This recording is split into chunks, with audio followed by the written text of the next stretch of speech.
Саарыма тийишпегиле. Саарыман кыйын адам чыгат. Бала кезде эле ушуну кыялдан койгом. Мен дагы буга келгенде мамлекеттик кызматка келип, Нью-Йоркунда же болбосо Франциянын Парижинде сыяктуу шаарларда жашагым келет. Бирок ошол шаарларда, ошол мамлекеттерде эмес, өзүбүздө ошондой мамлекетте, ошондой шаарды куруп туруп ушул жерде жашасак, анын үстүнө каражатыбыз жок эле, эч нерсе жок эле чыгып алганбыз. Так келсе максатың боло турган болсоң, Алла Таалам жолдорун өзү ачып койт экен. Сизди улуу муундагы саясатчылардан эмне айырмалап турат? Бар нерсени жакшылап кетүү. Бир нерсени өзгөртөйүн деген деле бир эмем жок. Парламентте унчукпай отуруу стратегиябы же коркуубу? Чолпон атаны үлгү катары бир туристтик шаар катары макам берип, Система өзгөрдүбү же жөн эле фамилиялар алмаштыбы 20 жыл аралыгында? президент башкарууда орунда жашап жатабыз. Бул система алмашты. Негизи авторитардык башкаруу тез өнүгүүгө алып келет деген пикирге кошуласызбы? Кыска мөөнөттө алганда тез өнүгүп алып келет деп ойлойм. Балким ушундай унчукпай жашаганда эле жакшы өнүгүүнү көрүп гана депчи. Стабилдүүлүк, туруктуулук эң чоң байлыгыбыз деп ойлойм. Мага баары бир дешет да, мисалычы Велосипедде ойлоп таба турчу доордо убакта эмеспиз. теңинен көбүрөөк бөлүгү миграцияда жүрөт. Жумуш деле Кудайга шүгүр эле болуп баштады. Биз эң чоң жоготуу ошол жерде жайгашып, анан ошол жерде өсүп аткан балдарыбыз. Директоруңду, мугалимди жамандай бербе, ата-энеңди жамандай бербе. Студенттик болсоң эң чоң жетишкендигиң, эң соң өзүңө кылган мындай инвестицияң ошо көбүрөөк китеп окуп калган. Келип атабыз бир. Экинчиден кандай сапатта келип атабыз? Чындап эле даярданып келдикпи? Чындап өзүбүз каалагандай келечек кура алабызбы? Эми бул биздин жоопкерчилигибиздеги нерсе. Саламатсыздарбы, урматтуу Маектин көрөрмандары, катталуучуларыбыз. Бүгүн бизде конокто Жогорку Кеңештин 7-8 чакырылышынын депутаты Табылды Муратбеков конокто. Саламатсызбы? Саламатсызбы? Негизи алгачкы суроом мындай болсун. Эмнеге көпчүлүк жаштар, айрыкча быйыл шайлоого мындай көп эле жаштар барды да. Анан эмне үчүн жаштар депутат болгонго кызыгып атышат? Ал жакта эмне бар? Анан сиз эмнеге бардыңыз? Максатыңыз кандай? Жакшы. Биринчиден рахмат ушу берүүгө чакырганыңарга, ошол мүмкүнчүлүк үчүн. Экинчиден сурооңуз боюнча айта турган болсок, кайсыдыр болбосун, кайсы учур болбосун, жаш муун баягы коомдук саясий процесстерде активдүү болуп келген, жандуу болуп келген, өз ордун билгизип келген. Өзгөчө бизде мыйзам боюнча ала турган болсок, жаштар категориясына 14-35 жашка чейинки жарандар кирет. Алар деген дээрлик 2,5 миллион Кыргызстан жараны. Мындай айтканда бир Кыргызстандын 3/1 ушу жаштар категориясына турат. Анан ушунча чоң күч, ушунча чоң масса болуп туруп, анан арасынан дагы иргелип чыгып атканы бул жакшы эле нерсе. Анан эртеңки келечеги үчүн мындай өзүбүздүн жаркын келечекти курабыз, мамлекетке салым кошобуз деген жаштар үчүн шайлоо көрсөтүп калганга жакшы бир мүмкүнчүлүк. Анан акыркы шайлоодо дагы жаштар өзүн кайсы бир деңгээлде көргөзө алды. Анын арасынан бир канча депутат, ондон ашык депутат жаш мундун өкүлү келди. 35 жашка чейин ондой, анан 35тен 40 аралыгында дагы бир 20 депутат бар экенбиз. Анын катарында мен дагы. Үчүнчүдөн коомдагы кандайдыр бир деңгээлде жаңы муунга, жаңы жүздөргө, жаңы саясатчыларга мындай суусап калган экен. Негизги себептер ошол.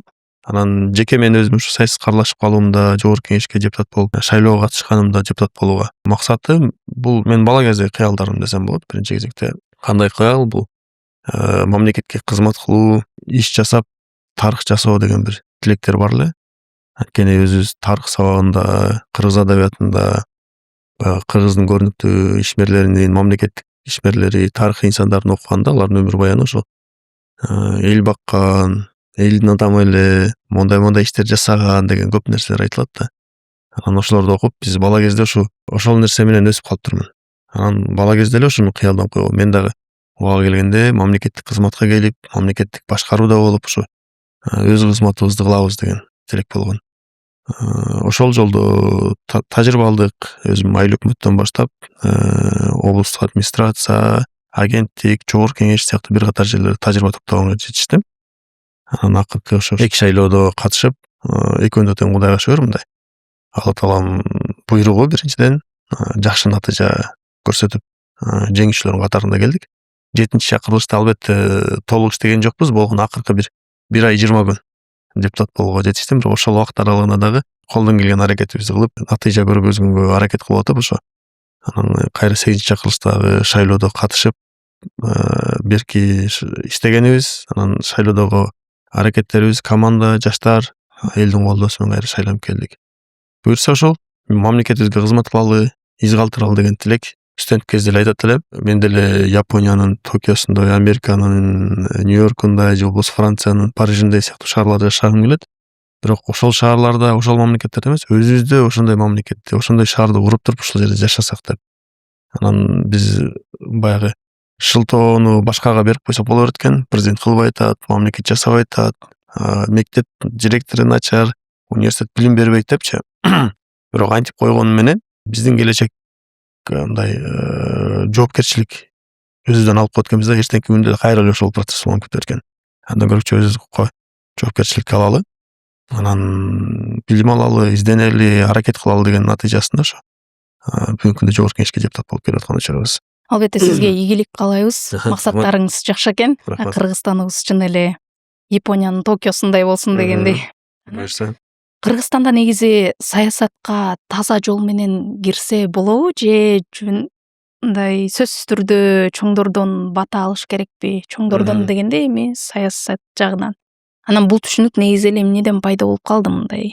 Ушу чоңдордон бата алып келишет дегендей. Баягы сасык нерсе, саясатка барсаң булганасың деген баягы сөздөр көп айтылат эле. Мен деле баягы сыртта жүрүп, баягы саясий процесстерге көз салганда, студент уракта, андан кийин деле мамлекеттик кызмат учурунда жүргөндө чындап эле ошондой болот деп мындай эмедет болчумун.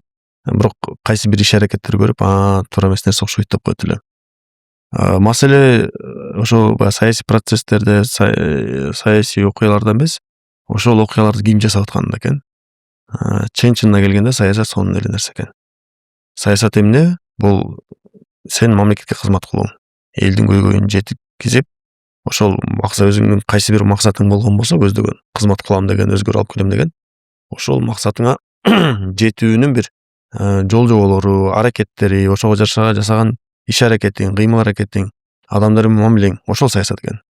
Анан эмне үчүн буга чейин элдин пикиринде туура эмес нерсе калыптанып калган анткени ошол саясий аренада жүргөн, саясатты уюштурган адамдар көпчүлүк учурда жеке кызыкчылык, жеке баягы мындай байлык топтоо же болбосо бир өзүнүн иштерин бүтүрүп алайын деген тилекте башка адамдарды алдап койгон, башка адамдарга бут тозгон, дагы туура эмес иш аракеттер кылган, коррупциялык иш аракеттер мисалы, ошонун аркасында элдер туура эмес түшүнүп калыптыр.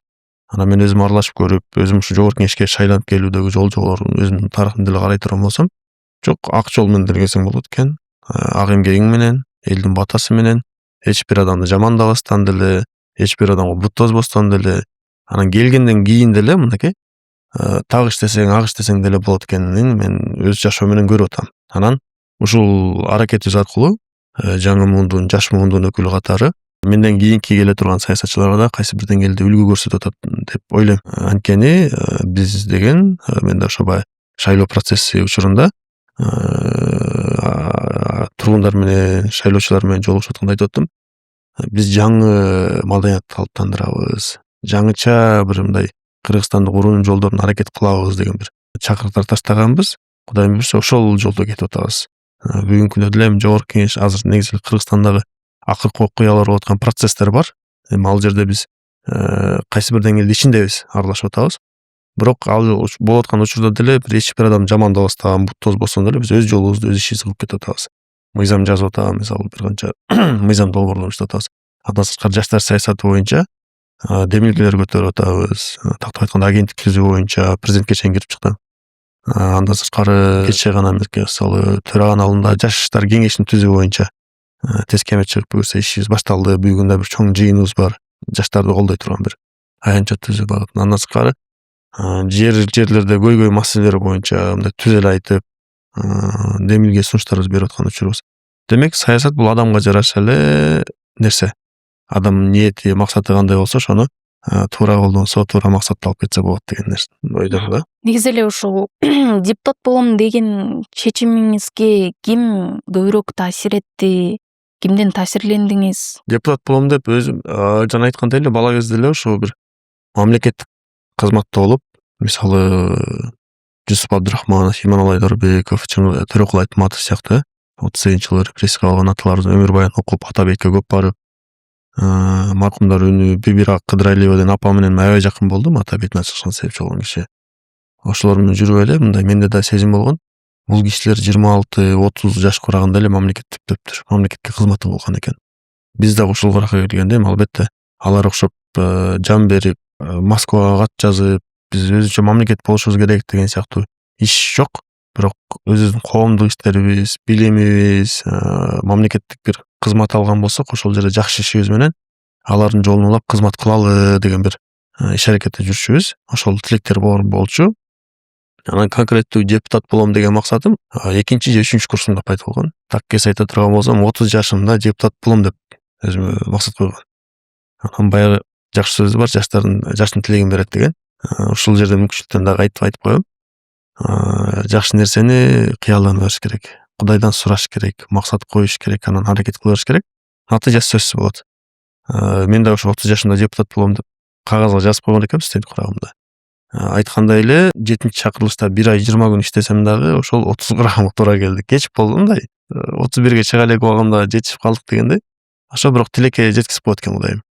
Бирок процесстин өзүнүн баягы аралашып калышка себепчи болгон нерсе бул менин устатым болуп калат. Белгилүү коомдук ишмер, жазуучу, жогорку кеңештин депутаты экс Нуржет Кадырбеков агайыбыздын орду чоң. Анткени ал киши 2021-жылы ошо Иман Нуру партиясы менен шайлоо процесси башталган алдында биз бир катар убакыт ал кишинин алдында жардамчысы катары иштедик, долбоор боюнча координатор катары иштедик. Анан сунуш түштү. Шайлоого барасың деп. Мен ал учурда өзүм мамлекет кызматта болчумун, агенттикте иштеп аткам. Барам дедим. Кээде ошо баягы көп оорчулукту билбей туруп эле макул болуп кете бергенде эле туура экен. Анткени шайлоонун түйшүгү аябай чоң өзү. Анын үстүнө каражатыбыз жок эле, эч нерсе жок эле чыгып алганбыз. Команда да быш элек даяр болуп өкшүр болчу. Бирок ошол 21-жылдагы шайлоо мен үчүн, командам үчүн аябай жакшы тажрыйба болуп берген. Анан көрсөткүчүбүз жетишкендигибиз дагы начар болгон жок. Ошол партиядан 54 талапкердин ичинен 5-чи болуп келгенбиз. Анан партия 5 мандат алган. Аялдардын квотасы менен 2 эжекебиз, 3 эркек, 2 эркек кирип биз кезекке туруп калганбыз. Ошон үчүн анан кийин Султанбай Жигитов мандат тапшырганда кезекте турган талапкер катары жогорку кеңешке келдим. Ошол негизгиси ошо бала кездеги кыял, андан кийин кыялыңа, максатыңа жараша Кудай Таалам себептерин, жолдорун ачып кое берет экен. Анан бир нерсени түшүнүш керек, саясатка, мамлекеттик башкарууга же дагы бир чоң бир иш баштайм дей турган болсоң, бизде түшүнүк бар, сөзсүз түрдө чоң бир каражатың болуш керек, миллионер болушуң керек деген сыяктуу эме бар.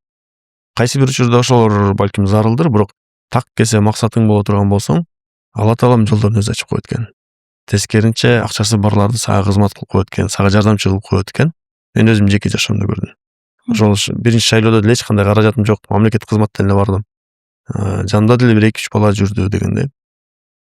Бирок тескеринче ушу досторубуз, алыста жүргөн тааныштарыбыз колдоп табылды чыгып атыпчы. Биздин жардам, биздин колдоо ушундай болсун деп ошентип жардам берип ушундай иш болуп кетти. Акыркы шайлоодо эле ошондой бир иштин натыйжасы болду. Негизи эле сиз депутат болуп келгенге чейин эле эми саясий система түзүлүп калган, буга чейин бар. Анан сиз негизи ушул саясий системанын бөлүгү болуу үчүн келдиңизби же бул системаны өзгөрткүңүз келеби? Система дегенде кандай? Азыркы шайлоо системасы, башкаруу системасы, формасыбы? Жок, мен көбүрөөк табиятым мындай реформаторлук эмес, бар нерсени жасап кеткенге кызыктармын да. Сөзсүз түрдө бөлүндүрүп чачырып анан кайра башкача кылып эмес, тескеринче бар нерсени жакшы оңдоп кеткенге.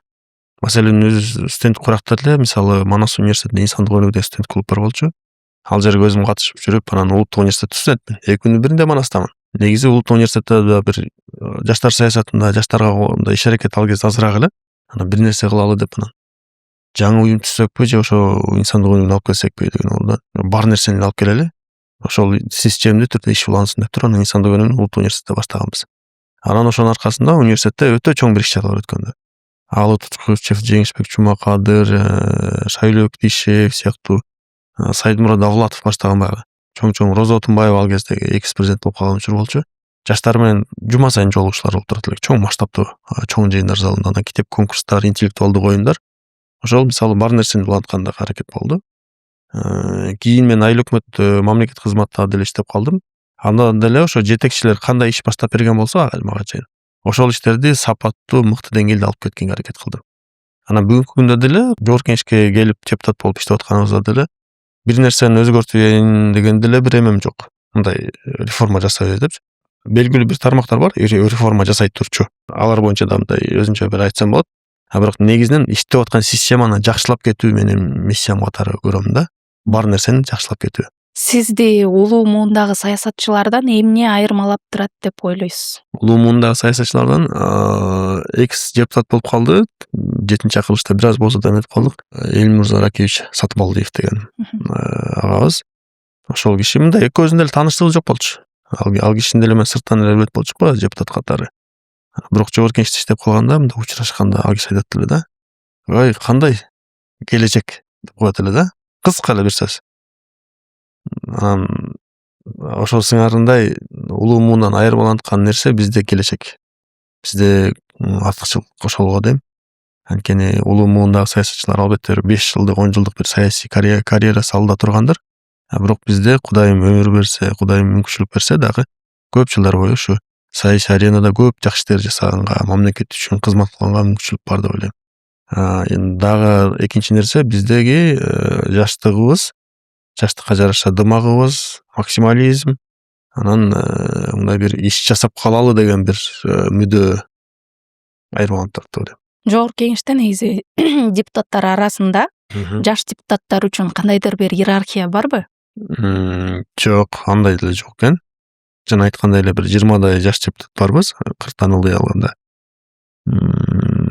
Сен жашсың, сен улусуң деп деле бөлүү жок. Анан баягы бир мектепте деле баягы улуу класс, кичүү класс болуп бөлүнүп, анан мындай өзүнчө бир жазылган эрежелер болот эмеспи? Жогорку кеңеште андай эрежелер, бут тосуулар деле жок. Болгону адамгерчилик багытында маселе болушу мүмкүн.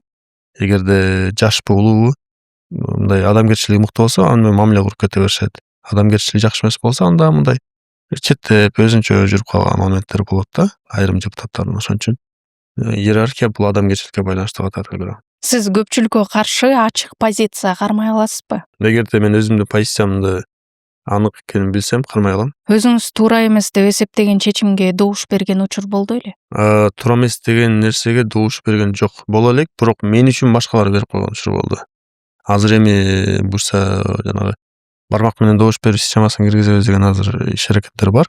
Мен ошо былтыр 7-чакырылышта жанагы студенттер, медакадемиянын студенттери мамлекеттик жайларда, поликлиника, ооруканаларда 2 жыл тажрыйба алмайын жеке тармактарга иштебейт деген мыйзам норма кирип калды. Мен ага каршы болдум. Анткени студенттерибиз 7 жылдап 8 жыл ушу медакадемияда окуса, анан ошончо каражат убактысын кетирсе, анан жеке тарапка эмне үчүн иштеп кеткенге мүмкүнчүлүк жок. Андай туура эмес болуп калат, студенттердин укугун тепчеп калабыз деп бир аз талаш талкуу болду депутаттар арасында. Анан мен анда добуш бербейм буга деп туруп чыгып кеттим. Ошол учурда анан башка бир депутаттар келип, мен ордого баспай туруп турдум, ошого аябай ачууланган. Ошон үчүн ошол учурда айтсам болот. Ушуга улай эле ушул саясий жана коомдук басымга кандай туруштук бересиз? Мисалы, ушу саясатта деле өзүңүз айтып аткандай ушундай нерселер болуп калат да. Анан ким бирөө айткандай кнопка баскан депутат болгум келбейт дегендей сөздөр да чыгып калбадыбы? Анан ушундай маселелер болуп калган учурда сөзсүз түрдө добуш беришиңер керек дегендей басымдар болуп калса, же коом тарабынан мындай кылбайсыңар, ал туура эмес, мындай дегендерге кандай туруштук бере аласыз? Биринчи кезекте адамдын позициясы болуш керек, жеке көз карашы болуш керек. Ошого жараша мындай ошонун айтып позициясын жеткизип бере тургандай бир жөндөм болуш керек. Анан ошондой ситуация боло турган болсо, мындай өзүм туура деген, мамлекет үчүн зыян эмес багыт карманып жеткизгенге аракет кылам. Ошол эле мисалы коом тарабынан болсо деле, эгер коом тараптан туура эмес кабыл алынса дагы, бирок өз позициямды берген керек кылам. Жогору жактан басым боло турган болсо деле, колдон келишинче мамлекеттүүлүк үчүн маанилүү чечимдер болгондо, мисалы туура жагын басым жасаганга аракет кылам. Бул темага тийбегиле деген эскертүү алган учурлар болду беле? Жок. Болгон. Жок, болбоду.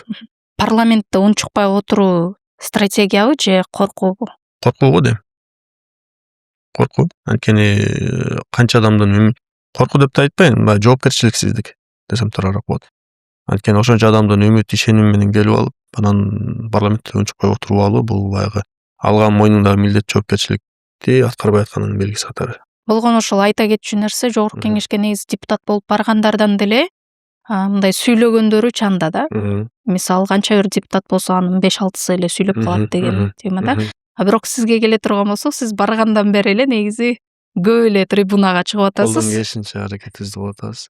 Бул жакшы көрүнүш албетте. Анан принципиалдуу позицияңыз үчүн мандаттан айрылып калуудан коркпойсузбу? Жок, коркпойм. Позицияңыз үчүн. Позиция үчүн. Чечимдерди кабыл алууда өзүңүздү толук эркин сезесизби? Негизи эркин эле сезем. Маселе кандай чечимдер ошого көз караганда, анткени азыр биз жашмун деп атпаймынбы? Анан тажрыйба алып көп нерсе үйрөнүп аткан учурубуз. Айрым учурларда ошо баягы өтө маанилүү чечимдер кабыл алып атканда мындай таасыккан, ушул тармакта тажрыйбасы бар адамдар менен кеңешкенге аракет кылып аткан учурум. Мындай бирок Кудайга шүгүр мындай өтө олуттуу, анан мындай жаңылыштык кылган чечимдер боло элек. Бирок ал жагынан коркпойм. Колдон келишинче Ошо кеңешип чечим кабыл алганга аракет кылам. ушуга утурлай сиздин баягы акыркы көтөрүп чыккан маселеңиз боюнча Чолпон ата тууралуу айтканыңыз бар экен. Ошол туристтик шаарча Ооба. наамын бериш керек дегенчи. Негизи мындай наам болобу шаарларга берилет? Шаарларга макам жок, бирок муну өзгөчө эме менен берсе болот, караса боло турган жагдай бар. Бул мыйзамда бизде жанагы шаарлар бөлүнөт да, райондук деңгээлдеги, облустук деңгээлдеги, анан республикалык деңгээлдеги шаарлар деген гана макамдар бар. Бирок өзгөчө азыр бизде практика боло баштады. Мисалы Баткен облусуна өзгөчө статус берилди. Андан сырткары Ысык көлдө ошол Тамчы аймагына өзгөчө инвестициялык аймак деп туруп статус берилди да. Ошол сыяктуу эле нерсени буюрса белгилүү бир шаарларды алып, ошол өзүнүн приоритетине жараша мындай статус берип практика кылып баштасак болот деген ойда. Анан Чолпон ата эмне үчүн? Анткени Чолпон ата баягы Ысык көл 4 сезон деген баягы идеялар көп айтылат. Көбүнчө ошо эң ошого болгон Чолпон атада мисалы жайында гана иштер жүрөт, жайында гана туристтер келет, кайнайт. Бирок калган учурда мындай каралбай калат. Анан анын үстүндө келгенде дагы, жайкысын келгенде дагы көпчүлүк көрөт болуш керек, баягы борбордук бөлүк жакшы жаралган, бирок шаардын тегереги, сырткы бөлүгү баягы мындай эски абалда, каралбаган, жолдору начар абалда. Ошон үчүн ошол Чолпон атаны үлгү катары бир туристтик шаар катары макам берип, өзгөчө балким мыйзамдык деңгээлде, балким президенттин жарлыгынын негизинде же кабинет токтому менен эле берип, анан бир иштеп чыга турган болсок, кийин ошол долбоорду эле кийин башка шаарларга да колдонуп кетсе болот. Кээ бир шаарга мисалы өнөр жай шаары деп статус берип, мисалы Кара Балта, биякта Токмок шаарлары убагында аябай өнөр жай шаарлар болгон да, кайрадан ошол калыбына кетирчи ошондой берип туруп, анан өнөр жайларын ачканга атай мүмкүнчүлүктөрдү көбүрөөк берип койсо болот. Чолпон атага туризм тосунга атай мүмкүнчүлүктөр түзсө болот. Ал үчүн ген планды кайра бир карап чыгыш керек. Ошого жараша каражатын бөлүп бериш керек белгилүү бир. Ошентип бир пилоттук негизде иштеп чыксак, менимче жакшы болот деген бир демилге болду. Кыргызстанда акыркы 20 жылда негизи көп эле революцияны көрдү. Чындыкты айтсаңыз, могу система өзгөрдүбү же жөн эле фамилиялар алмаштыбы 20 жыл аралыгында? Ооба, система өзгөрдү. Фамилиялар да алмашты, система да өзгөрдү. Бирок кээ бир фамилиялар дагы деле бар. Бул жаман нерсе эмес. Баягы сапаттуу күчтүү кадрлар кандай баягы алмашуу болбосун, бирок кадрлар кармалыш керек. Анткени бир кадрды өстүрүп чыгууга эле ондоп жылдар кетет. Мисалы университетте 5 жыл окуса, анын кайрадан дасыккан адис болуш үчүн да бир кеминде 10 жыл керек да. Ошондой кадрлар кармалып калыш керек. Ал эми система өзгөргөнү бар. Албетте 2005-жылдагы окуялар, 2010догу окуялар, 2005тен кийин ошол эле болгон, негизи президенттик башкарууда болгонбуз. 2010дон 2020га чейин парламенттик доордо жашап көрдүк.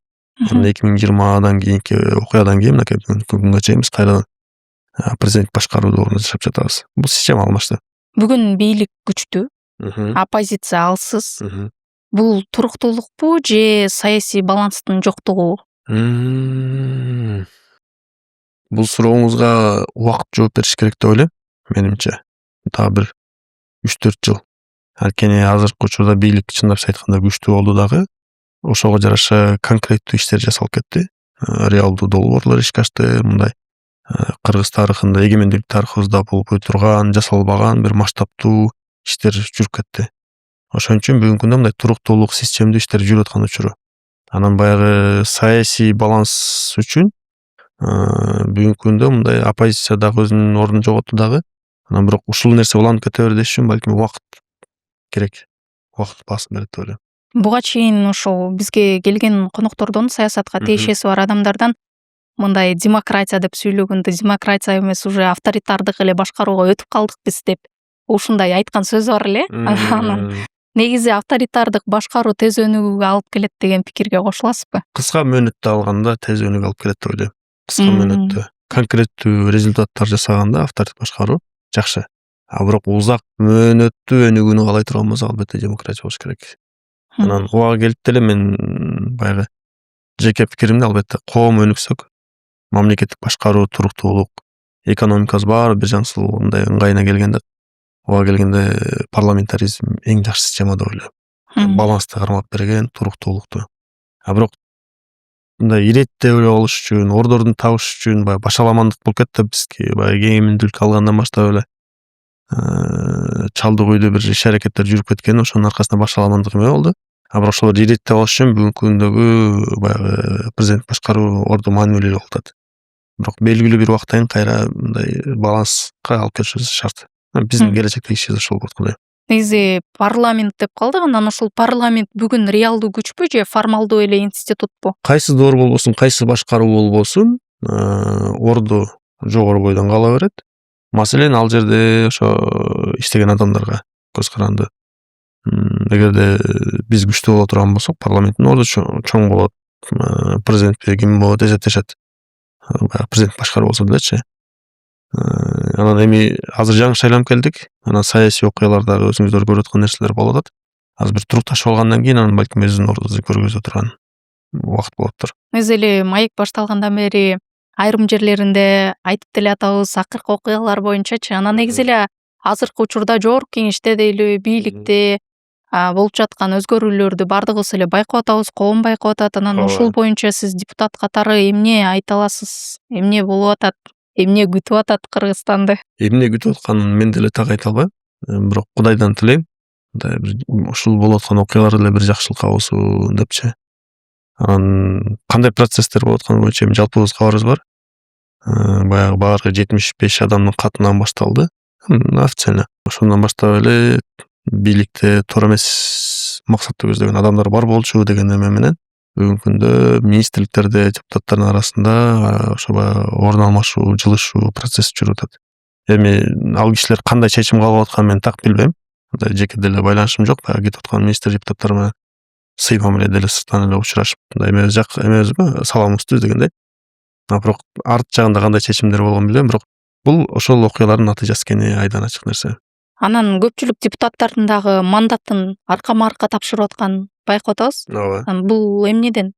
Кээде себеби айтылбай эле тапшырып атышат. Эми алар ошо өз каалоом менен тапшырдым деле коюп атпайбы негизи. Бирок мындай нерселерде жөн болбойт албетте. Бул ошол жанагы айтып өткөн эле ошо окуялардын уланысы 75 адамдын каты менен байланышкан деп ойлойм. Негизи эле ушул акыркы кездерде бийлик алмашып, акыркы ушул Садыр Жапаров бийликке келген кезден баштап жакшы эле өзгөрүүлөр болду Кыргызстанда. Алар өзүнүн отчетторун да берип келишти, эл да көрүп атат. Анан сиздин оюңуз боюнча азыркы бийликтин жүргүзүп жаткан ишмердүүлүгү кандай баалай аласыз? Жана айтып өткөндөй эле эгемендүүлүк тарыхтан бери карай турган болсок, мындай реалдуу иш жасалган, мамлекеттеги реалдуу өнүгүү болгон учур ошо азыркы бийликтин 5 жылдык мөөнөтүндө жасалды деп ойлойм.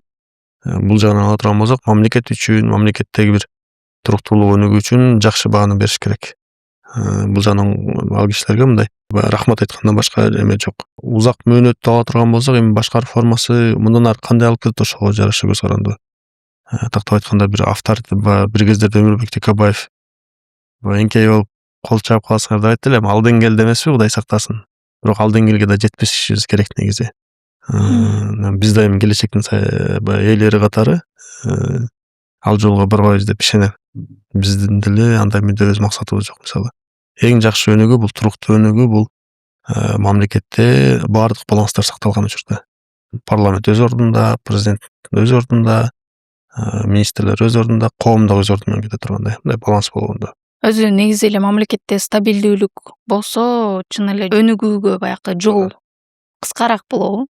Өнүгүүгө. Анан айрым учурда ошол эл менен дагы байланышып сүйлөшүп калганда көпчүлүгү дагы азыр айтып калат, бизге ошол стабилдүүлүк керек болчу, балким ушундай унчукпай жашаган деле жакшы, өнүгүүнү көрүп гана депчи. Анткени акыркы кездерде сөз эркиндиги боюнча да бир канча маселелер болуп кетти да. Анан ошон үчүн элдин реакциясы демек жакшы эле экен да бул тарапта дагычы. Бизде ошо стабилдүүлүк, туруктуулук эң чоң байлыгыбыз деп ойлойм. Анткени баланс бузулганда коомдо баардык нерсеге таасирин тийгизет ал. Мамлекеттин сырткы имиджине, мамлекетке келип аткан инвестицияга, ишкерлердин кылып аткан ишкерлигине, мисалы мамлекеттик кызматкерлер, мугалим, медиктердин алып аткан айлыгына, жумушуна. Айтор баягы туруктуулук биздин баарыбыздын жалпы байлыгыбыз да. Анан аны жоготуп албаш үчүн баарыбыз колдон келишинче өз салымыбызды кошушубуз керек. Айрым учурларда баягы саясий бир окуяларга байланыштуу мисалы тышкы күчтөр дейбиз, үчүнчү күчтөр дейбиз. Анан айрым ички эле күчтөр болот. Балансты бузуп өз кызыкчылыгына жетейин дегенчи. Ошондой аракеттер болот, бөлүп жаргандар болуп кетет. Андай күчтөргө калтырбастан ынтымагыбызды сактап, ошол учурда баягы биримдик менен өтүп кетишибиз керек. Бүгүнкү күндө дагы Кудайга шүгүр баары жакшы эле болуп калды. Бирок баары баягы мамлекеттеги баланс, стабилдүүлүк кармаш ар бирибиз үчүн маанилүү. Сырттан мисалы баягы деструктивдүү аракеттер болуп аткан болсо, ага көп көңүл бурбастан, эмоцияга алдырып ийбестен деген сыяктуу иштер да. Негизи эле маектин баш аягы эле биз жаштар тууралуу көп сөз кылып атабыз. Жаштарга бүгүн сиз дагы үлгү болуп аткан адамдардын бирисиз. Анан бирок мындай карай келсек, Кыргызстанда шайлоо болор кезинде айрыкча студенттер тарабынан мындай реакция жок да. Мисалы кимди шайлайсың, каяка барасың деген сөз дагы жок. Мага баары бир дешет да. Мисалычы, эмне үчүн Кыргызстанда мындай саясатка ишенбей калышты жаштар? Аны кайра кайтарса болобу? Кайтарса болот, кайтарыш керек. Бүгүнкү биздин ишмердүүлүгүбүз дагы ошо жаштарды саясий процесстерге аралаштыруу болуш керек. Саясий иштерге аралаштыруу десе баягы бир кезде түшүнбөш керек. Бир убактарда саясий партиялардын алдында жаштар канаттар түзүлүп эле шайлоонун алдында желектерин көтөрүп, көчөмө көчө жүрүп, ураган кыйылып калган учурлар болгон да. Анан шайлоо бүткөндөн кийин ал кишилер, ал балдар унутулуп калат эле. Мындай айтканда шайлоого курал катарычы. Андай деңгээлде эмес, ал тескерисинче процесстин ичинде болуп, анткени ошол аркылуу тажрыйба алышат, үйрөнүшөт, анан өзүң көргүзгөнгө да мүмкүнчүлүк болот.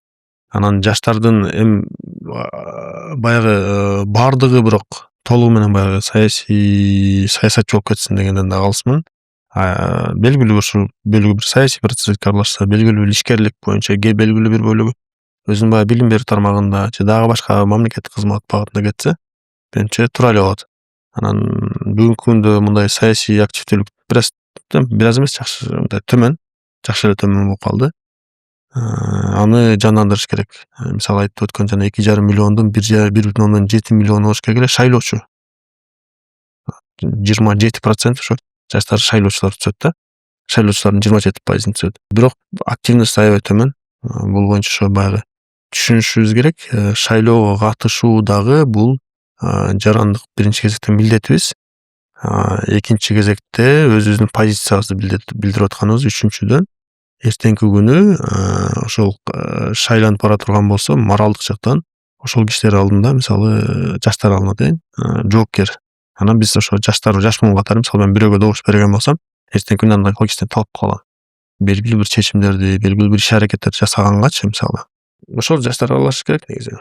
Болгону айта турган нерсе, негизи чет өлкөдө көбүнчө шайлоо өткөндө жаштарда мындай түшүнүк бар да, келечек ушул биз шайлап аткан адамдан көз каранды депчи. Бизде кандай өзгөрүү болот, же университеттерде кандай өзгөрүү болот дегендейчи. Бирок бүгүнкү күндө ошо биздин жаштарда андай ой жок да, мындай саясат ушул бир билим берүү жаатына тиешеси бар дегенден алыспы, айтор ушундай нерселер ойлонуп жатат. Жаштарды ойготуш керек экен.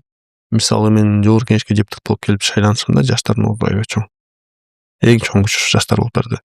Биринчи кезекте өзүм баягы көп жылдар бою жаштар менен иштегендигим плюс болду. Биз бир адамдан бир китеп, прогресс деген сыяктуу долбоорлор менен жүрүп, мындай жакшы команда калыптырдык. Анан аймакка өзүбүздүн округ менен барганда дагы ошол жердеги жаштар кадимкидей табылымдаки жаш өз замандашыбыз чыгып атат. Келгиле колдойлу деп баягы азыр бизде жакшы бир тенденция бар, поколение болуп ынтымактар түзүлүп калбадыбы? Ошол ынтымактар биригип, бир канча айылдарды алып кыдырып, өзүлөрүнүн ошол поколениясы менен иштеп, айтор мен үчүн ошол жаштардын колдоосу аркасында шайланып келдим. Депутат болдум. Бирок башка кандидаттар деле ошол нерсени эгерде жаштарда сезимин ойгото алса, ишенимин ойгото турган болсо, менимче мындай аларда чоң күч бар. Ал эми жалпы эле Кыргызстанды алып айта турган болсок, жаштарды шайлоого тартууда биринчи кезекте менимче баягы ушу жаштарга үмүт бериш керек экен. Силер берип аткан добушуңар Кыргызстандын эртеңки келечегин аныктайт деген сыяктуу бир мектептен болобу, жогорку окуу жайдан болобу, ушундай бир багыт берип, шайлоого катышуунун маанилүүлүгү, актуалдуулугу боюнча жеткизүү маанилүү экен. Бул боюнча мисалы Кыргызстан жаштар кыймылы катыштанда шайла деген бир катар акцияларды уюштуруп көрүшкөн. Мен да ошолорго катышып көрүп туура көрдүм. Ошондой акцияларды көбүрөөк уюштуруш керек. Мектептерге барыш керек, жогорку окуу жайларга барыш керек. Аң сезимге киргизе бериш керек. Шайлоонун алдында эле барып эле шайлоого катыш дебестен, азырда да элди даярдаш керек да ошого. Ошол өзүңүз айткандай баягы жаштарга үмүттү атпайсызбы? Кайсыл бир деңгээлде жаштарга үмүттү сиз бердиңиз окшойт. Анткени биз деген депутаттарга депутаттыкка талапкерлигин койгондордун мен негизи көпчүлүгүнө эле катталып карап турдум да, реакцияларынчы. Анан ошондой эле сиздин аккаунтуңуздун да комментарийлерин байма-бай окуп турдук.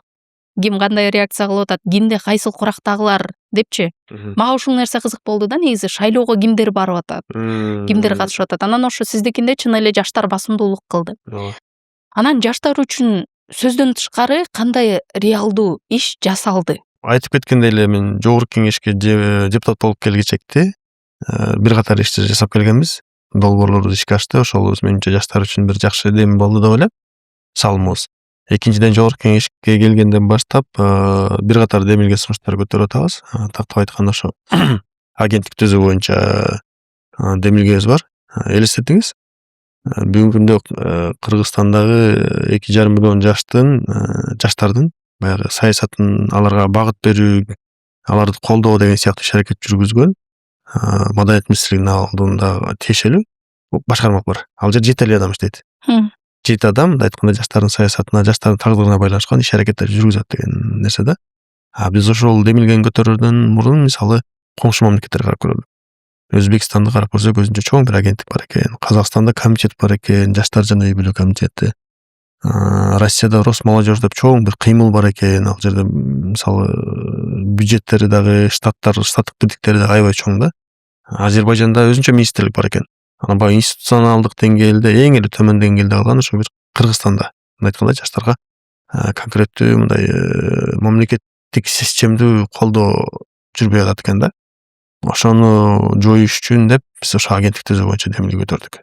Анан азыр мындай толук кандуу колдоо таап ишке ашыш элек, бирок биз ал позициябыздан кайта элекпиз. Учуру келген сайын кайра кайталап атабыз.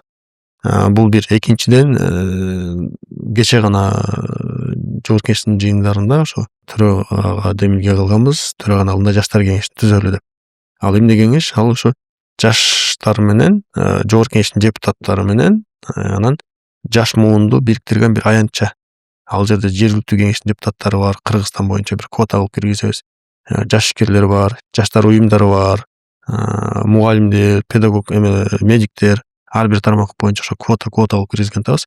Анан квартал сайын ошо бир жалпы жыйын болот да, анан жаштардын үнү ошол жерде угулат.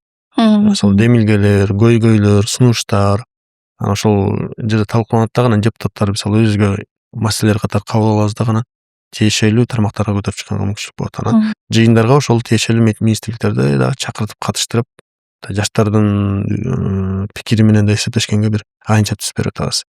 Ошол жаштар кеңеши аянтчасы буюрса баягы жаштардын оюн жеткизген, пикирин жеткизген аянт боло турган болсо, агенттик түзүлө турган болсо, Кудайым буюрса, ал жаштарды багытында саясатты бир жөнгө салган бир мамлекеттик мекеме болуп калат. Ал мектеп окуучусунан баштап студент, университетти бүткөн баягы жаш адистер, ишкерлер, медиктер, мугалимдер баарын бириктирген, баарын бир багытка бир багыт берген, колдогон бир уюм болуп калмак.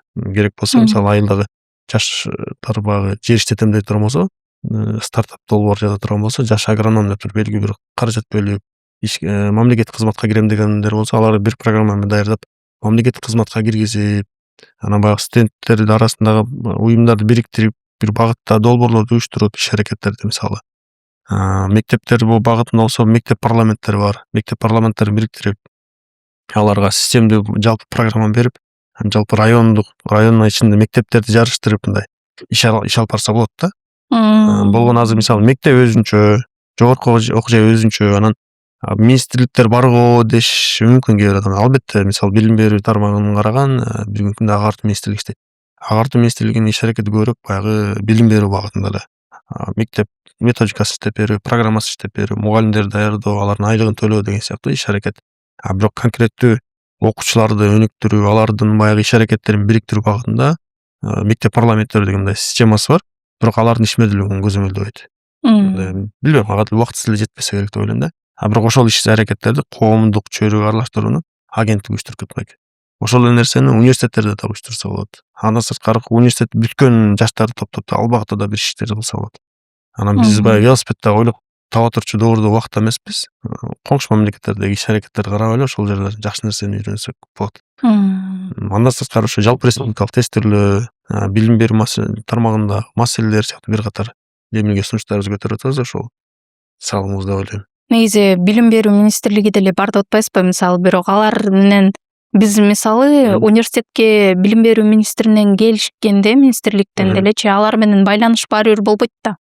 Мисалы, кайсыл бир көйгөйүңдү отуруп, бизде ушундай бар деп айта албайсың да. Ал мисалы ал жактан келишет, өздөрүнүн жаңылыгы болсо айтат, ийгилик каалайт кетет деген эле темада. Анан сиздердин алып чыгып аткан бул агенттик деп атасыз го, ушул нерсе демек бийлик менен жаштардын ортосундагы көпүрө болот экен да. Ооба. Бийликтин жаштарга көрүп аткан камы катары да. Мисалы, биз адам бала кезде делечи, мисалы атаңан бир мээрим күтөсүң, апаңан мээрим күтөсүң го. Ошондой балам азаматсың, жакшы кылып атасың, же балам мондай бол деп бир багат берип койгон сыяктуучу. Бизде мага ошондой сезилет. Жаштар атасын карап алып, бирок атасынан мындай күн сайын атасы башка иши менен алек болуп эле баласы мээримсиз өсүп аткан бала сыяктуучу. Ошол сыяктуу сезим боло берет. Андай болбош үчүн ошо баягы атасы жумушун да кылыш керек, анан балдарына дагы мисалы келип көңүл буруш керек. Ата энеси да көңүл буруп, мээрим берип, багыт берип сүйлөшүп коюп туруш керек. Ошол милдетти ошол биз сунуштап аткан агенттик болобу, комитет болобу ошол аткармак да. Негизи ошол тестирлөөлөрдү айтып кеттиңиз го. Ал кезде ушул ОРТнын жакында пробный болот эмеспи? Ага чейин ошо даярдык үчүн болгонуна биз дагы катышабыз ал жака барып. Буга чейин мектептерди дагы кыдырып көргөнбүз. Анан ал жактагы чын эле балдардын көзү күйбөй калыптыр да. Мындай биз негизи олимпиада менен барганбыз, международный олимпиада мененчи, анан эл аралык олимпиадага алып барып, анан ошол Бишкектен өткөндөн кийин Сингапурга, Вьетнамга барып келгенге мүмкүнчүлүктөрү бар эле да, бирок эч кимдин калоосу жок. Только телефондо, мисалычы, балким мындай кызыктыра турган сиз айтып аткандай нерселер болсо, жакшы жыйынтык болмок. Анткени биз университетке келгенден да ошондой нерсеге мындай суусадык да. Жок андай чогулуштар, мындай талкуулар деген сыяктуучу. Бизде ошо баягы мамлекет тарабынан жетиштүү деңгээлде иш аракет болбогон үчүн жаштар өзлөрү кыймылдап баштады. Кудайга шүгүр, жаштар жандуу, активдүү. Мындай башкалардан бере албаган нерсени өзлөрү ойлоп таап, уюм түзүп, конкурстарды уюштуруп, китеп жарыштар, интеллектуалдык оюндар, анан марафондор кылып иш аракеттер жакшы эле.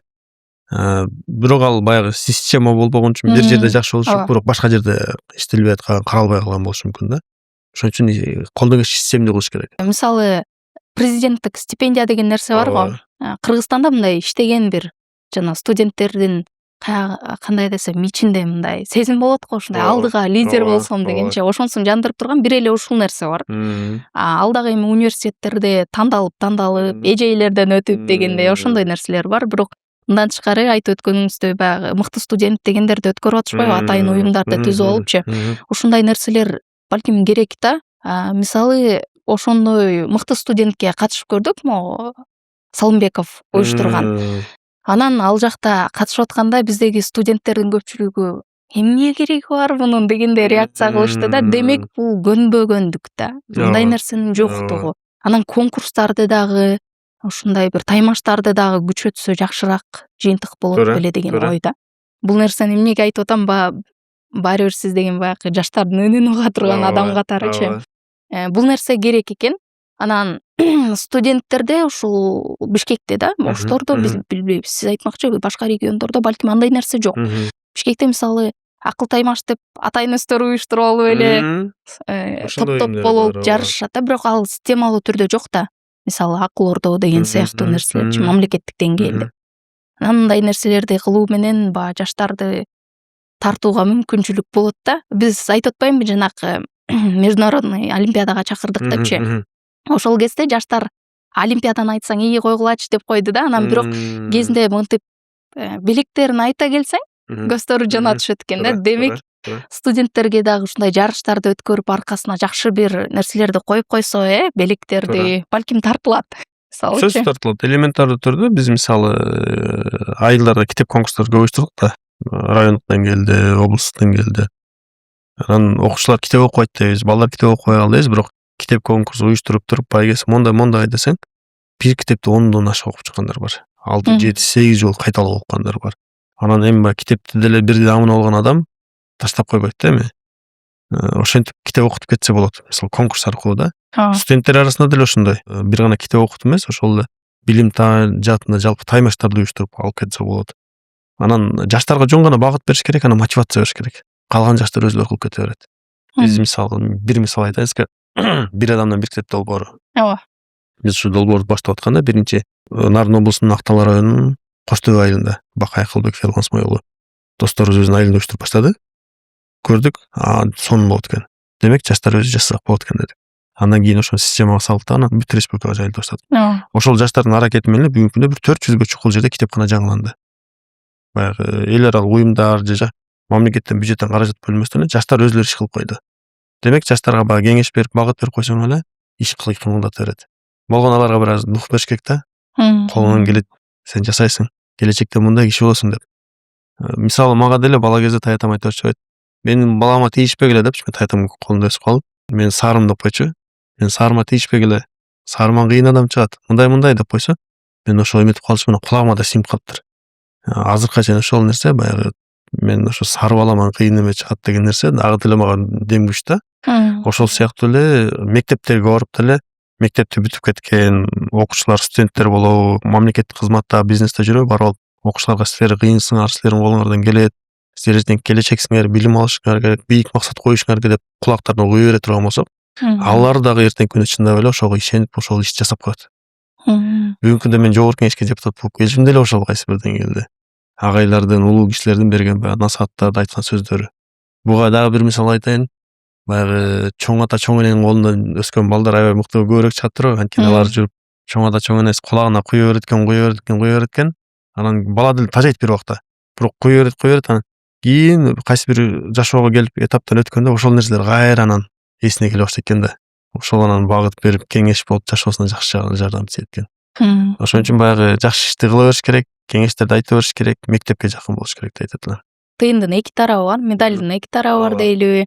Анан сиздин мисалы сиздин курагыңыздагы айрым жаштар мисалы бүгүн Кыргызстанда көрүнүктүү иштерди жасап атат, мыкты болуп атышат. Бирок ошондой эле анын теңинен көбүрөөк бөлүгү миграцияда жүрөт. Окууну деле бүткөн, университетти деле бүткөн. Анан бул эмне үчүн аны тандап атышат? Жумушсуздук дейин десек, Кыргызстанда бүгүн жумуш деле Кудайга шүгүр эле болуп баштады. Бирок миграция Биздин чоң көйгөйүбүз. Албетте азыр иштеп кетип аткандар белгилүү бир убакыт иштеп барып иштеп келсе жакшы, бирок калып кетип аткандар да көп болот миграцияда ушу. Кайсы мамлекетке барбасаң өзгөчө, Россияда, Казакстанда, Турция, анан алыска кетип аткандар бар, Америка, Чикаго шаарларында көп жүрөт мисалы. Кореяга кетип аткандар болот. Барып иштеп, балким тажрыйба алып, бир нерсе үйрөнүп келсе деле жакшы. Эч болбоду дегенде ошо бир өнөр үйрөнүп келет деген сыяктуу нерсе айтып атам, эң жакшы миграция ошо билим берүү барын тармагында барып келсе жакшы болмок да. Анан айтайын деген нерсе, биз эң чоң жоготуу ошол жерде жайгашып, анан ошол жерде өсүп аткан балдарыбыз. Баягы кыргыз болобу, кыргыз тилин унутуп, менталитет башкача өсүп калаткан кадимгидей бир муун пайда болду. Мен ошондон корком. Бул бир. Экинчиден, миграцияга кетип атканды токтотуунун эмес, ага себеп болуп аткандын жолдорун караштырышыбыз керек. Баягы айтканда, көйгөйдүн үстүндө эле карап алып эмес, альтернатива керек. Альтернатива астынан карап чыгыш керек. Эмне үчүн миграция көп кетип атат? Демек, бизде билим берүүдө балким жетиштүү деңгээлде билим бербей атабыз, жетиштүү деңгээлде жогорку окуу жайда багыт бербей атабыз, анан аларды ишке орноштуруу жагынан мисалы мындай туура саясат жүрбөй атат. Ошол жагынан карашыбыз керек деп ойлойм. Анан экономикалык абалыбыз мамлекеттеги. Мамлекет экономикалык абалы күчтүү боло турган болсо, биякта иш орундары түзүлсө, Менимче чет өлкөгө кеткен 100 адамдын кайра бир 80 кайра кайтканга даяр турат азыр. Ошон үчүн азыр алдагы ишмердүүлүгүбүздө дагы ошол биринчи кезде билим берүү тармагына көбүрөөк басым жасаганга аракет кылам. Ошо миграцияны азайтуу боюнча туура багыт, туура билим. Анткени мектепти жакшы бүткөн балдар эми баары болбосо да көпчүлүгү жакшы окуу жайга тапшырат. То есть өзүнүн каалоосу менен окуганга аракет кылат. Окууну жакшы окуган балдар жогорку жайда иш таап кеткен көпчүлүк болот. Биз бүгүнкү күндө Кыргызстанда көп айтабыз, мисалы жумуш таап кетиш оор депчи. Жок, андай эмес. Тескеринче азыр бардык тармакта кадровый кризис деп коет го, кадр таңкыстыгы бар. Ошол эле мамлекеттик кызматта деле бар. Ошол эле жеке тармактарда бар. Күчтүү кадрларга кадимдей таңкыстык бар. Маселе сапат жагында болуп атат. Ошо сапаттуу кадрлар даярдоодо болуп атат. Же болбосо бүтүп аткан кадрларыбыз сапаттуу жетиштүү деңгээлде болбой калып, анан миграцияга кетип аткан жагдайлар бар да. Ошон үчүн мектеп курагынан баштап балдарды жакшы окутуу, жакшы багыт берүү, университетте жакшы окутуп, жакшы кадр өстүрүп чыгуу биринчи кезекте ошо миграцияны жеңе турган жагдай деп ойлойм. Анан азыр кетип калгандар эми майла жок. Только экономикабыз күчтүүлөп, мамлекетте шарттар түзүп, аларды кайра алып келе турган программалар киргизишибиз керек. Бул боюнча дагы мигранттар тартуу боюнча да бир программаны өткөндө ошо министрлик менен сүйлөшүп отуруп, анан башка мамлекеттерде окутуп көрдүк. Румынияда экен 1+1 деген долбоор бар экен. Мигрант чет өлкөдө жүрүп акча топтойт, алар иштеп. Анан кайра мамлекетине кайтам дей турган болсо, мамлекет мисалы белгилүү бир иш баштайм деп атат, теги кишичи келип биякта дей турган болсо, мамлекет анда ал кишиге сен ишиңди баштай турган болсоң, канча мисалы 100 000 вложение кыла турган болсо, мисалы айтып атам да. 100 000 доллар деп коелу. Же 10 000 сом сала турган болсо деле мамлекет 10 000 сом бөлүп берет экен. Ал келип биякта ишин кылып кеткенге мамлекетте жардам берет, кызыктар болот да. Ошол сыяктуу долбоорлорду көбөйтүшүбүз керек. Азыр мындай пилоттук негизде ал долбоор башталды бизде. Баткен облусунда жүрүп атат. Ошол сыяктуу программаны республика боюнча жайылтып, тескеринче чет өлкөдө иштеп эмес, Кыргызстанга келип, ошо ишин баштап, өзүн кыла туруп, биякта жашап калганга мүмкүнчүлүк түзүшүбүз керек деп ойлойм. Негизи бул ошо көйгөй эмнеден болуп атат? Мындай Манасты бүткөн бир таанышым бар эле, дизайнер болчу. Анан бүткөндөн кийин негизи жумуш таппай калды. Анан кийин айтат да ошол Россияга барып эле иштеп келет окшойм депчи. Анан негизи сиз айтып кеттиңиз го, мотивация жетпей атат жаштарга депчи. Анан мен айттым, ушунча жыл окудуң, сен укмуш билесиң депчи. Анан жакында эле Манаска жумушка кирди да, өзүнө ошол жакта дизайнер болупчу. Анан университетти бүтүп өзүнө барып, анан көрсө чын эле балким мотивация эле керек да, сенин колуңан келет дегенчи. Балким университетте жетишсиз болуп атат ошол мотивация. Силер мыктысыңар деп арасынан кандай десем, бир экөөнү тандап алып эле силер болуп кетесиңер, калганыңар эч ким болбойсуңар деген нерседен да улам болушу мүмкүн. Анан бүгүнкү күндө эми азыр сиз агенттиктерди түзүү боюнча маселелерди көтөрүп атасыздар, бирок ушул учурда бул маселелер көтөрүлгөнгө чейин деле жаштардын үнү жогорку кеңеште кайсыл бир деңгээлде угулуп аттыбы? Негизи же такыр эле жетпейби мисалы ушундай маселелер? Буга чейин деле жаштарга байланыштуу маселелер көтөрүлүп калчу, бирок азыркычалык эмес го деп ойлойм. Анткени көпчүлүк учурда азыркы учурда да жаш депутаттар көп келдик.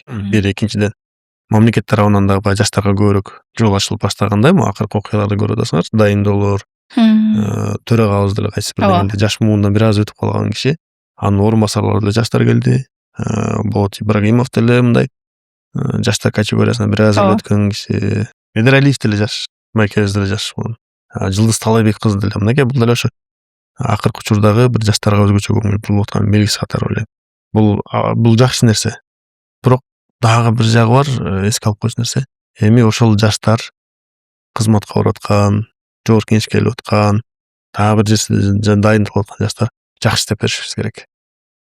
Эгер жакшы иштеп бере турган болсок, кийинки жаштарга жол ачылат. Эгер жаман көргөзө турган болсок, иштебей кое турган болсок, анда жаштар мындай турбайбы деген дагы бир түшүнүк пайда болот дагы, жаштар кыла албайт, колунан келбейт, жалкоо деген сыяктуу пайда болот дагы, анан кийинки жаштарга эшик жабылып калат да. Анан негизи эле бүгүнкү күндө жаштарга дагы да айтайын, мотивация жетпейт деп атасыз. Анан ушул жаш муундарга мүмкүнчүлүктөн пайдаланып кандай мотивация айтат элеңиз? Окуп аткан жаштарга, бүтөйүн деп аткандарга, 4-курсту бүтүп аткандарга айтарым, келечек жаштардыкы. Бул мындай эле айтып аткан сөз эмес, чындыгында ошондой экен. Биз да студент кезде бир жолугушууда Садык Шерниязов агабыз азыр Кыргызстандын Франциядагы элчиси, бир кезде режиссер болуп жүргөн, депутат болгон, коомдук ишмер болгон. Ошол киши менен жолугушууда айтты эле: урматтуу жаштар, урматтуу балдарым, силер жогору жактагы бийликти, мектеп жетекчиңерди, университет жетекчисин жамандай бербегиле. Андан көрөчү билим алгыла, убактыңарды, жаштыгыңарды туура колдонгула. 10 жыл өтөт, 15 жыл өтөт, ошол жерде өзүңөр болуп каласыңар деди эле да. Анысыңарындай Садык Шенизов айткандан бери мына дээрлик бир 10 жылдан ашык убакыт өтүптүр. Биз айткандай эле ошол жылдарга мен жаштар келе баштадык да. Эми биз кандай сапатта келдик? Эми экинчи суроо. Келип атабыз бир, экинчиси кандай сапатта келип атабыз? Чындап эле даярданып келдикпи? Чындап өзүбүз каалагандай келечек кура алабызбы? Эми бул биздин жоопкерчилигибиздеги нерсе.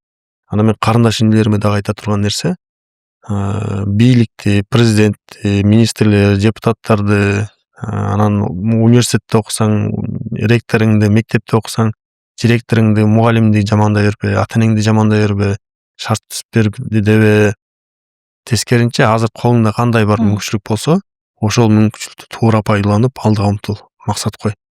Биз албетте балким баягы Бишкектеги жеке менчикте окуп аткандагылардай шарт жоктур көбүндө, айылдарда, алыскы жерлерде мисалы.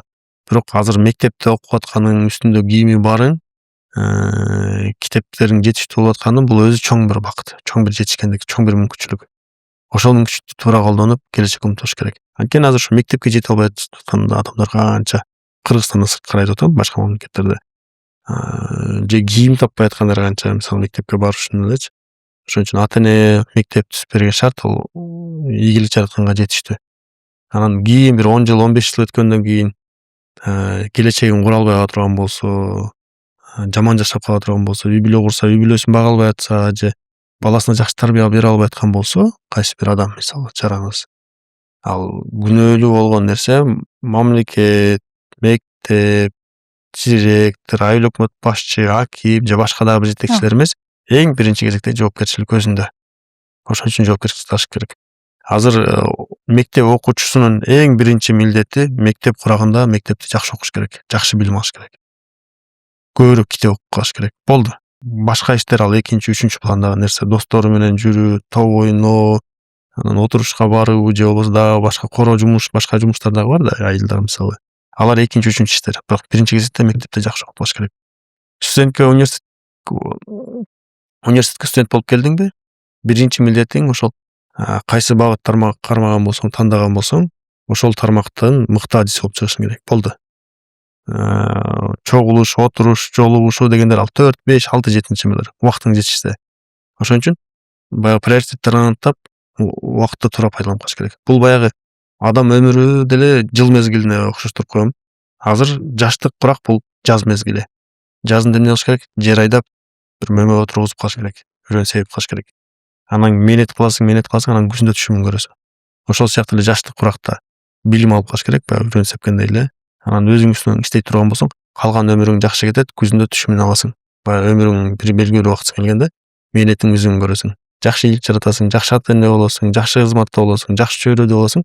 Ошол кылган бир кездеги аракеттин натыйжасы. Анан жаш куракта биз жакшы иштерди кылбай калсак, убактыбызды текке кетирип кала турган болсок, калган өмүрүбүз бир аз өкүнүч менен, кыйынчылык менен өтүп калышы мүмкүн. Ошон үчүн урматтуу карындаш инилерим, кийин бир Кудай таала өмүр берип, арты карап кылчайганда, карлык келгенде, арты карап кылчайганда ошо бир жакшы жашап өткөнүн, жакшы күндөрүн, жакшы кызмат кылганын, жакшы адам болгонун эстей тургандай бир өмүр сүрүшүңөргө тилектешмин. Ошондой адам болушуңарга тилектешмин. Буга чейин негизи ушул жаштар үчүн уюштурган иш-чаралардан көп эле байкап көрүп жүрөбүз. Ал иш-чараларга мен дагы катышып жүргөм кезинде. Анан негизи эле ушул сизди кандай десем, көпчүлүгүбүз жөнөкөй адам катары тааныйбыз. Билимдүү адам катары тааныйбыз. Бирок ошентсе дагы көпчүлүгү айтат, саясат адамды өзгөртөт дейт. Азыр бул сөз болуп атат. Бирок 5 жылдан кийин кайсы сөз болот деген маселе бар. Анан негизи бир учур келип, сизге бүгүнкү күндө тааныш болгон адамдардан өзгөрүп кетипсиң, саясат сени өзгөрттүр деген сөз айтылса эмне деп жооп берет элеңиз? Кудайга шүгүр андай сөз уга элекмин. Кудайга шүгүр дейм, тескерисинче молодец, баягы боюнча кезинде тамашалагандар бар. Анткени кызматка жеткен адам көп адамдай мамилеси, мүнөзү өзгөрүп калат, баягы кадимгидей кадыр күтүп калат дегендей. кайсы бир өзгөрүүлөр болушу мүмкүн бизде. Биз ошого жараша өзүбүздү алып жоопкерчиликти алып жүргөнгө аракет кылып аткан учурум баягы мурдагыдай энеркин балдар менен жүрүп ха ха хи хи деген сыяктуу нерселер болбой калат экен. Жоопкерчилик мен өзүңдү алып жүрүп калат экенсиң. Ошол нерсе бар. Бирок адамгерчилик, адамдык сапат жагынан кандай болсо ошол нерсени сактаганга аракетиндебиз. Анан биздин да өзгөчөлүгүбүз ошондо болуш керек деп ойлойм. Кайсы кызматта, кандай чөйрөдө, кандай бир статуста болбой эле бир адамдык сапатты сактап калыш керек. Эң негизги нерсе миссия ошол. Адамдын немеси. Анан ошол бир 5 жылдан кийин кайра бир эфирге чакырыңыз. Ошондо дагы көрөлү кандай болду деп. Буюрса. Анан мен дагы сүйүнткөн өзүм шүгүр кылган нерсем анан баягы мен өзгөрбөйт мындай жаман жагын өзгөрбөйт, өзгөрсөм жакшы жагын өзгөрөйүн деп тилем. Жаман жагын өзгөрбөйт болушум керек дегенге себеп болгон нерсе устаттарым десем болот. Мындай жашоодо үлгү туткан агайларым ошо көп жагынан мисалы ушу адамгерчилик жагынан мыкты адамдар. Мисалы Нуржит Кадырбеков агайчым айтып өткөндөй эле ал киши турмушта дагы, мамлекеттик кызматта дагы, жеке жашоодо дагы бир орду менен. Мен мамлекеттик кызматтагы биринчи устатым Элчибек Чантаев, азыр мамлекеттик кызмат агенттигинин директору. Ал киши дагы мурда мен райондо аким кезинде кандай таанысам, бүгүнкү күндө 2 облуста губернатор болуп келди, бүгүнкү күндө мамлекеттик деңгээлде бир агенттиктин директору болуп турат. Ошондой калыбында да. Мен ошолорду карап кайсы бир деңгээлде түздөнөм. Негизи маекте бүгүн позиция тууралуу дагы көп сөз кылдык. Ушундай позицияңыздан кайтпаңыз. Буюрса 5 жылдан кийин интервью алып калармын. Буюрса. Анан китеп окуганга депутат болгондон бери деле жалпы убактыңыз болуп атабы? Жакшы көргөн китебиңиз кандай? Кандай китеп сунуштайсыз? Китеп сунуштаганда 3 китепти айтып жүрөм. Мага жеке жашоомо таасир эткен. Биринчи китеп бул мектеп курагындагы Чыңгыз Айтматовдун Жамилясын окуп китепке болгон сүйүү пайда болгон. Китеп деген ушундай ширин нерсе турбайбы, кызык нерсе турбайбы депчи. Жамилянын образы эми талкуулай турчу маселе, ал бирок чыгарма мени китепке болгон сүйүүнү ачкан. Экинчиси Төлөн Казбек Сынган кылычы бул кыргыз тарыхына, өткөнүбүзгө болгон көз карашты ачкан, анан мекенчилик сезимди мындай сиңирген китептердин бири, мыкты китеп. Саясий мындай бир аң сезимди жеткизген китеп дейм. Үчүнчү китеп Маркумдар үнү.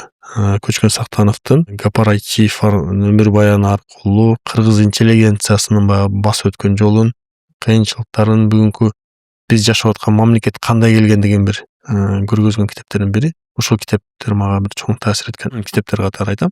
Бирок китеп окуйт десе эле баягы мотивация көтөрүлгөндө Лев Толстойдун Война мир ачып алып эле анан бир барак окуган жок деп.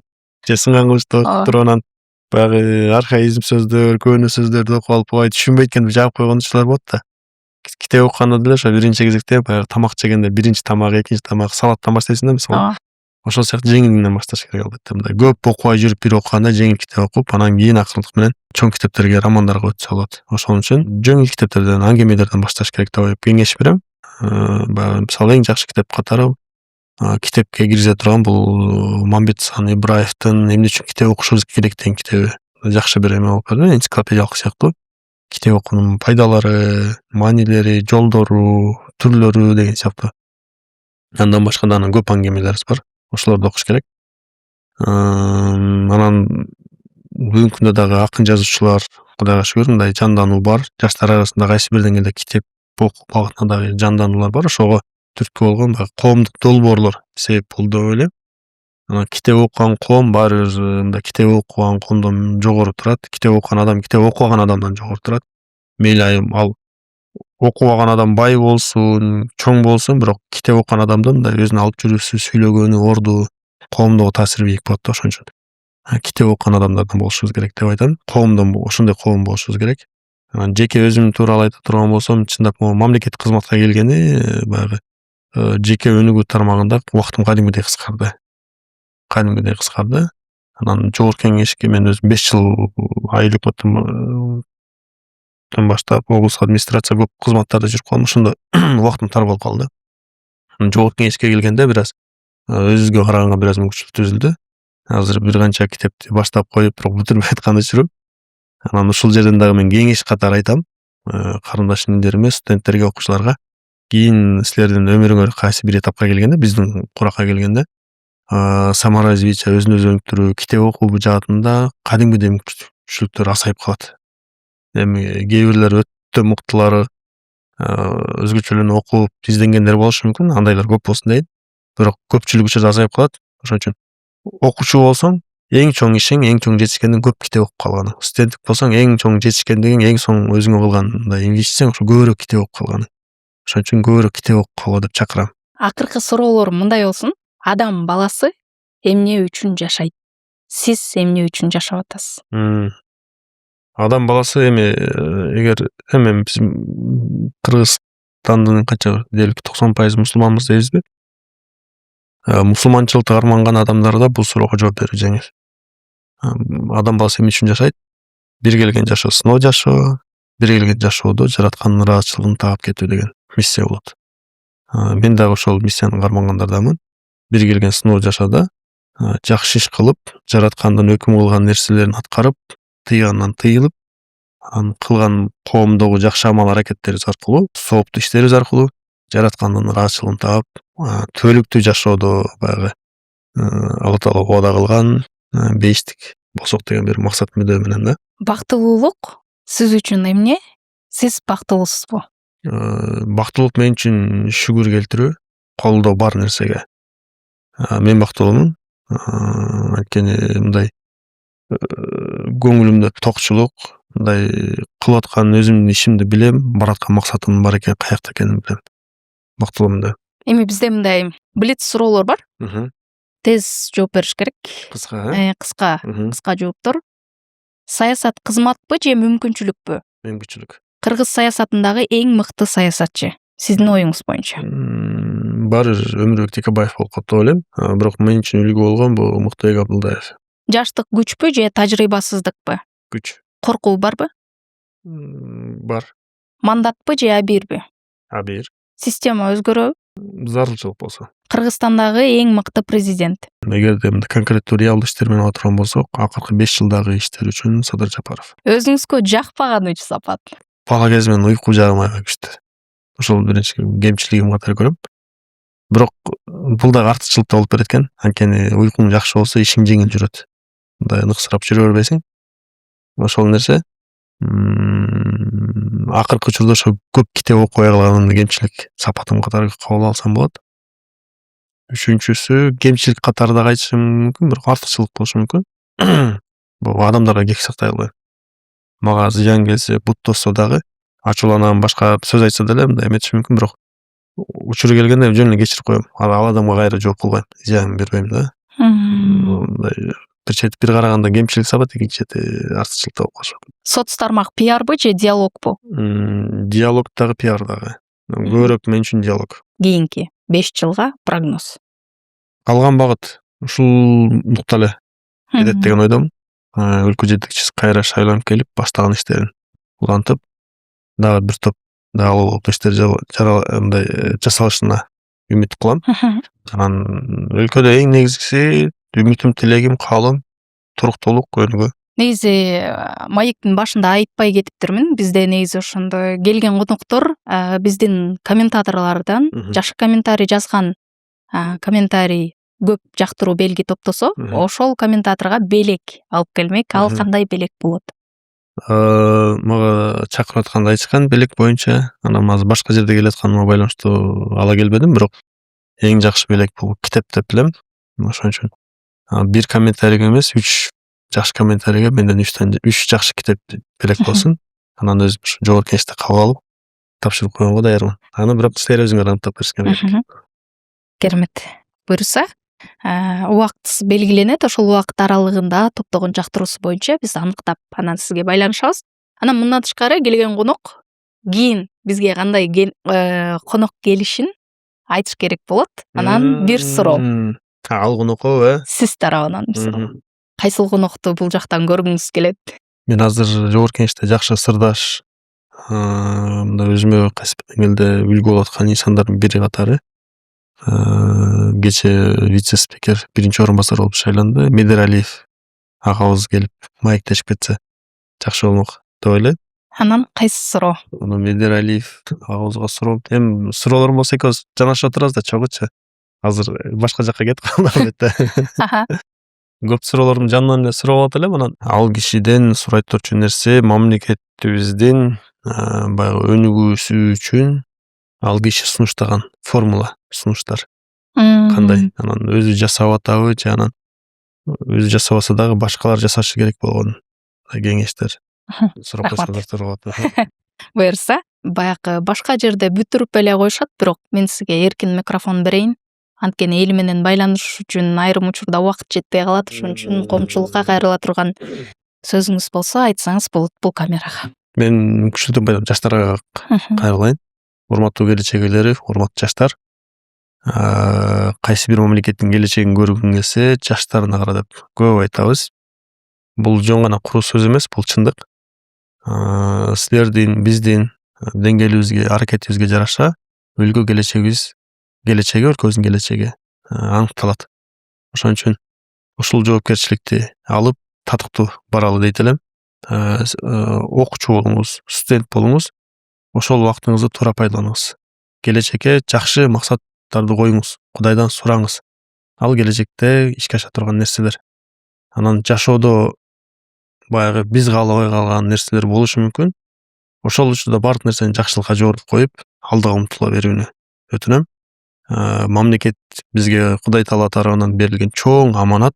Аманатка кыянат кылбаш, бул ар бирибиздин милдетибиз. Тескерисинче аманаттын өтөсүнө чыгарып, жакшы ата уул болуп, жакшы жаран болуп, жакшы уул болуп, жакшы кыз болуп, коомго пайдалуу болуш, бул ар бирибиздин бир максат мүддөбүз болуш керек деп ойлойм.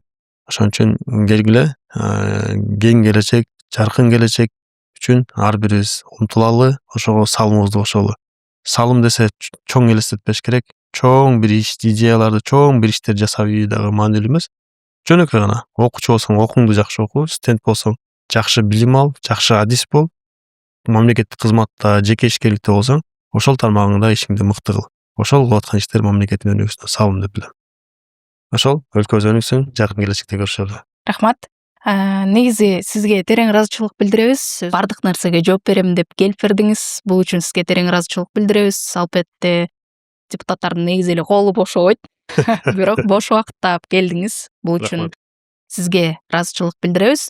Урматтуу Маектин көрүүчүлөрү, бүгүн бизде конокто 7-8 чакырылыштын депутаты Табылды Муратбеков конокто болду. Кийинки подкасттарда жолукканча.